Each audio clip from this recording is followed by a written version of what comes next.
Qu'est-ce qui vous a décidé à regarder cette vidéo? Est-ce le titre qui vous a intrigué ou est-ce la miniature qui a éveillé votre curiosité? Peut-être un ami ou un collègue vous l'a recommandé. Dans ce cas, remerciez-les de ma part. Ce que je veux dire par là, c'est que le peu de temps où vous êtes tombé sur cette vidéo vous a incité à commencer et à continuer la lecture. Ces premiers instants ont été cruciaux pour façonner votre perception de la vidéo. Ce sont les premières impressions. Ce concept s'applique à tout, que ce soit vos entretiens d'embauche, un rendez-vous autour d'un café ou même l'expérience que vos clients ont avec vos services en tant que coach, consultant ou agence. Lorsqu'un nouveau client a une mauvaise première impression de vos services, il y a de très fortes chances qu'il garde cette impression, même si par la suite vous délivrez un service de haute qualité. Pire encore, ces nouveaux clients peuvent devenir des critiques virulents qui freinent la croissance de votre agence. Que vous ayez une offre bien rodée ou que vous soyez débutant, ces premières impressions sont extrêmement critiques et importantes pour votre croissance. Elles constituent un moment qui est l'onboarding de vos clients. Une définition un peu terre à terre de l'onboarding client, c'est tout simplement ce processus qui vient juste après la signature ou le paiement de vos clients. Une définition un peu plus formelle, c'est que l'onboarding, c'est le processus qui permet à vos clients de percevoir, d'expérimenter et d'adopter vos services pour finalement devenir des clients à vie. Et c'est exactement ça le but, que chaque nouveau client devienne un client à vie. Il peut par la suite vous recommander à son réseau. Vous pouvez lui faire des upsells et augmenter sa LTV. Si vous êtes là encore à regarder cette vidéo, je vous remercie de votre précieuse attention. Regardez bien les 10 prochaines minutes car elles peuvent littéralement changer chaque nouveau client en client à vie. Quel est le coût de la négligence de l'onboarding de vos clients? Lorsque l'onboarding pour vos services est négligé, c'est comme si vous organisiez une grande fête avec des feux d'artifice, des ballons, des châteaux de ballons dans votre jardin sans que personne ne puisse franchir la porte d'entrée. C'est une perte de temps et de ressources pour toutes les personnes qui ont été concernées par l'organisation de cette fête. Les personnes de votre équipe qui délivrent vos services ont peut-être passé des heures et des jours à organiser la fête la plus excitante de la ville. L'équipe marketing a peut-être dépensé beaucoup d'argent en ads pour la promouvoir. Vous avez peut-être passé des heures à créer du contenu pour promouvoir la fête, la mettre en avant et faire du setting. Vos closers ont peut-être dépensé du temps et de l'énergie à convaincre chaque invité individuellement de venir à la fête. Mais tout ça n'a servi à rien car personne ou très peu de personnes ont pu franchir la porte d'entrée. L'ironie dans tout cela, c'est que l'onboarding est le seul aspect de vos services que chaque client va obligatoirement expérimenter, y compris les clients qui décident que vos services ne leur conviennent pas. La question à 1 million d'euros est alors la suivante. Est-ce que vous avez gaspillé tous vos investissements en ads, en marketing, en génération de leads, en création de contenu, en setting, en closing, avec une expérience qui néglige les besoins de vos nouveaux clients? Ou bien vous avez honoré ces investissements en offrant un onboarding exceptionnel à vos nouveaux clients? Le succès de votre service en dépend. Si vous y parvenez, vos nouveaux clients découvriront rapidement la valeur de vos services et deviendront vos ambassadeurs. En revanche, si l'onboarding de vos clients est catastrophique, cela aura un effet boule de neige sur la croissance de votre agence et notamment sur la fidélisation de vos clients, la LTV de vos clients et le coût d'acquisition de vos clients, le CAC. Je m'appelle Lamine et dans cette vidéo, je vais te montrer exactement le processus d'onboarding qui me permet de convertir mes nouveaux clients en clients à vie. Tu peux toi aussi le copier-coller et l'appliquer à ton business. Un point rapide en 30 secondes. Si vous êtes une agence, un coach ou un consultant et que vous souhaitez vous aussi transformer vos clients en clients à vie, grâce à ma méthode d'onboarding nouvelle génération, je vous invite à réserver avec moi une session d'onboarding totalement gratuite de 30 minutes grâce au lien qui se trouve dans la description de cette vidéo.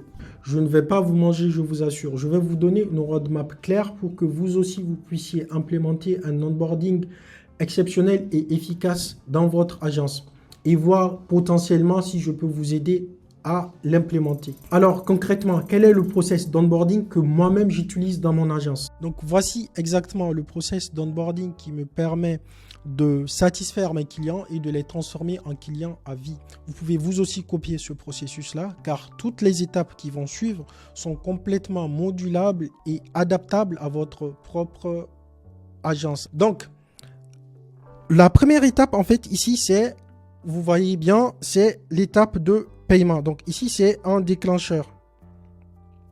C'est une automatisation qui est déclenchée tout de suite après le paiement, donc le paiement ou un virement ou un formulaire.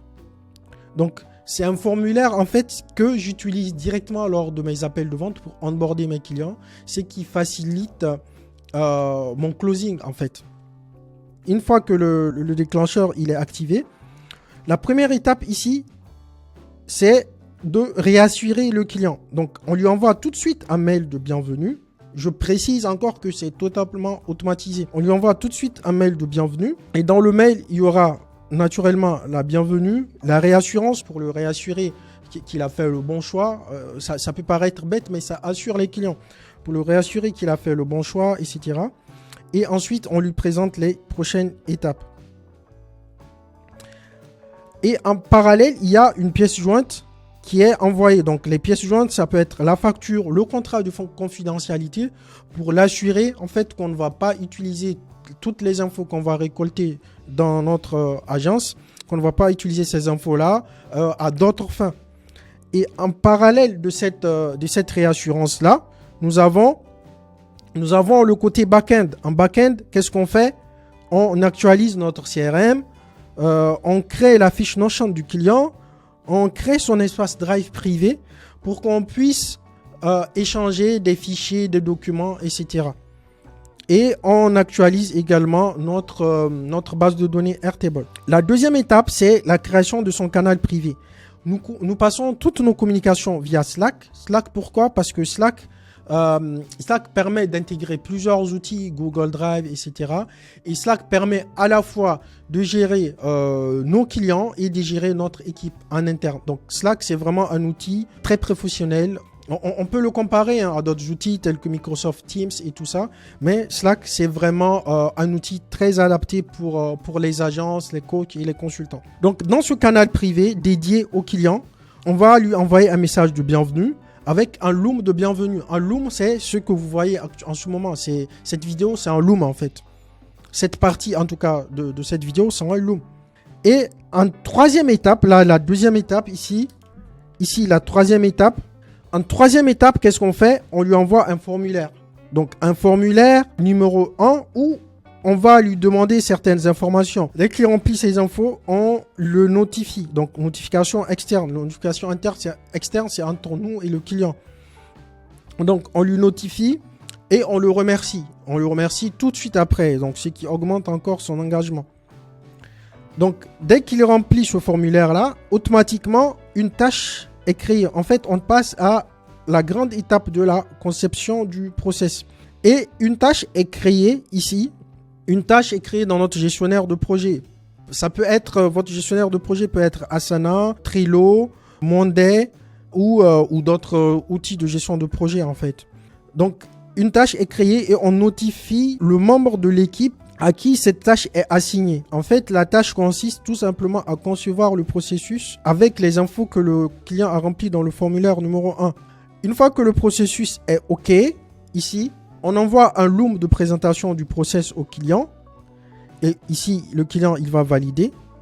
Une fois que le client, il valide, on passe automatiquement à la récupération des accès. Donc, on récupère certains accès du client et on lui envoie un formulaire dans lequel il va nous donner ces accès-là, plus un tutoriel pour lui expliquer exactement comment récupérer les infos, de telle sorte qu'il puisse facilement le faire. Et dès qu'il a rempli ce formulaire, on lui envoie également une notification pour le remercier. Et en même temps, on crée une nouvelle tâche qui est assignée. Donc, c'est la dernière étape, c'est l'étape de la délivrabilité. Donc, on passe à l'étape numéro 5 ici, la délivrabilité. Donc, dès qu'il remplit son formulaire numéro 2, on crée une nouvelle tâche dans notre équipe. Cette fois-ci, cette tâche concerne le développement des processus pour délivrer le service qu'on a vendu au client. Cette tâche est assignée à un membre de l'équipe et en même temps, une notification ici en externe est envoyée au client pour l'informer que le développement de son process a commencé, de son process d'onboarding a commencé. Et en même temps également, on l'invite à réserver un rendez-vous, un créneau Calendly au cours duquel on va lui livrer son processus. Donc, on passe au développement de notre processus, on fait des tests et validations en interne. Et une fois que c'est fait, on fait la livraison de ce process-là, la livraison finale, lors du call que le client a réservé ici. Et ce qui fait qu'en 24 heures chrono, après que le client ait rempli le formulaire numéro 2, en 24 heures chrono, il a son process d'onboarding qui est prêt et complètement personnalisé et automatisé pour lui. Donc, dans les prochains jours qui arrivent, je vais faire d'autres vidéos sur les process en agence. N'hésitez pas à vous abonner pour ne pas les rater.